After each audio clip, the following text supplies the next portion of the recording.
This is a Fox 13 Quickcast. First up on the Quickcast, an elementary school principal and a teacher are on paid leave tonight after a student dressed up as Adolf Hitler in a Halloween parade at school. Take a look at this new video of the incident at Creekside Elementary in Kaysville yesterday. The boy was eventually removed from the parade and asked to change, but concerned parents are questioning why the school let him walk with classmates in the first place. One mother, who wanted to remain anonymous, says the student's behavior went beyond his costume. He was on the playground at recess, being antagonistic towards minority children by throwing the Hail Hitler sign up. And he was doing it to specific children. The Davis School District later apologized in a statement, saying it does not tolerate speech, images, or conduct that portray or promote hate in any form. A 911 dispatch software company is defending itself in a lawsuit over how a 911 call was handled.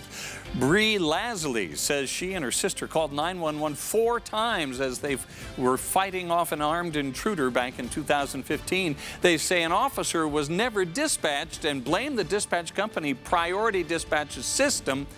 Former dispatchers we spoke with say the company's procedure of asking a series of questions to callers have interrupted their job and may have cost lives. Someone may be getting stabbed, someone may be confronted with a gun, and that question doesn't come till further down in the protocol. The company says their software was not used the night of Lasley's attack. Sheriff's deputies are investigating the death of 2 men at a Halloween party in Roosevelt overnight. Duchesne County deputies say 22-year-old Reed Jr. was stabbed to death and 23-year-old Tyrell Sosonicut was shot and killed. Call the Duchesne County Sheriff's Office if you have any information. Governor Gary Herbert is asking President Trump for more refugees to be sent to Utah. Recently, the Trump administration cut the number of refugees the U.S. would accept over the next year to just 18,000. But in a letter to the president, Governor Herbert said there are plenty of resources and lots of room in Utah for those in need. Local supporters of refugees say they expected this letter. So we all do this thing together and in resettling refugees in Utah. So our governor, he's always supportive. Governor Herbert wrote that Utah has welcomed 500 refugees so far this year, but has helped more than 1,000 annually in the past. Kristen? Well, we're trying to thaw things out, but temperatures are still running below normal. 33 right now. We'll start off tomorrow morning in the middle 20s, teens for the Wasatch back, and down south we'll start in the 30s. Tomorrow afternoon, still about 10 degrees below normal.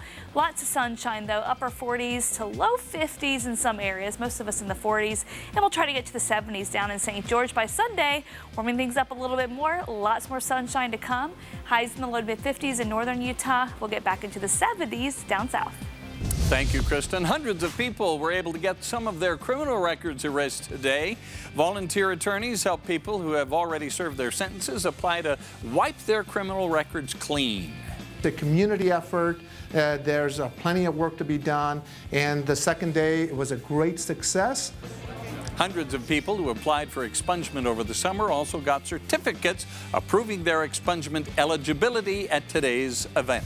A new apartment complex in Salt Lake City for people with special needs is now open. The Denver apartments are owned by Volunteers of America Utah, and it features 22 affordable studio and 1-bedroom units.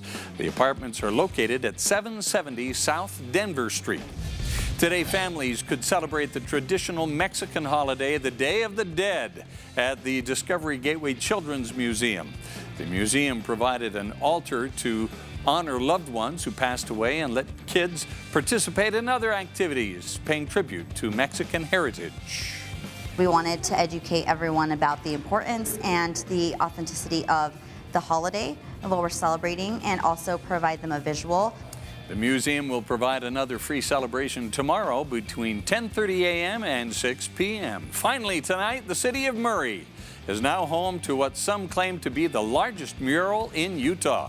It's located at the new Granton Square Townhomes and the new corporate office for Hamlet Homes at 84 West, 4800 South. It's 20 feet tall and almost 300 feet wide. The fish-themed art honors the old fish factory that used to stand at that location. That's the Fox 13 Quickcast, the day's top stories in just 5 minutes. Now, don't go anywhere and have a great weekend. Modern Family starts now.